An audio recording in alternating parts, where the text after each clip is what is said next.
tinatamad ngayon, pero kailangang mag-show up.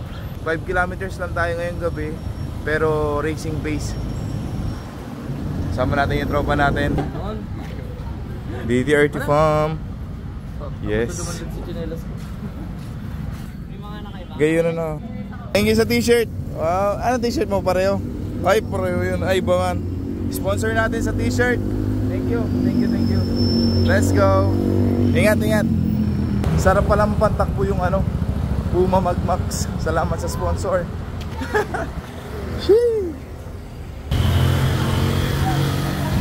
May meeting ngayon yung DTRT. May mahalagang pag-uusapan. Medyo exciting to. Abangan mga kaibigan. 1 kilometer.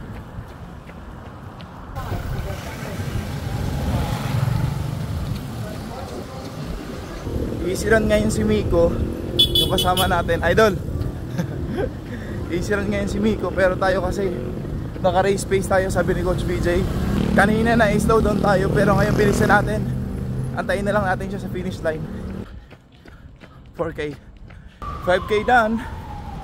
Lagi nyo lang tandaan, kahit tinatamad kayo, show up. Kasi tinatamad ka lang din naman eh.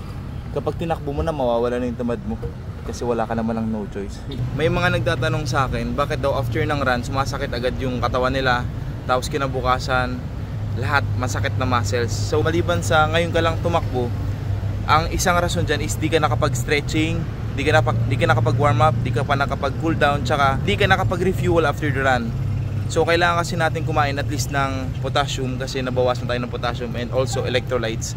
So ano nga ba ang dapat natin kainin? So pwede kang kumain ng banana, tapos pwede ka ding uminom ng inumin na may electrolytes, tulad ng Pocari, Gatorade, or ano man na present ang electrolytes. Okay? So yan, sa ngayon banana muna tayo. Inaantay natin ngayon si Miko. Naka-easy pace kasi yun eh. Baka magtampo mamaya, iniwan ko. Di nasasabay ulit yun. Matampuin pa naman yun.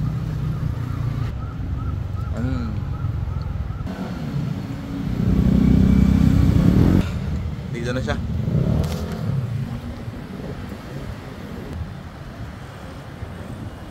Di pa siya 5K eh. Ako ginawa natin, dito na lang tayo umikot sa gasoline station. Hindi na tayo lumayo pa. So paano? Sana sa susunod na takbo kasama ko na kayo. Marap na.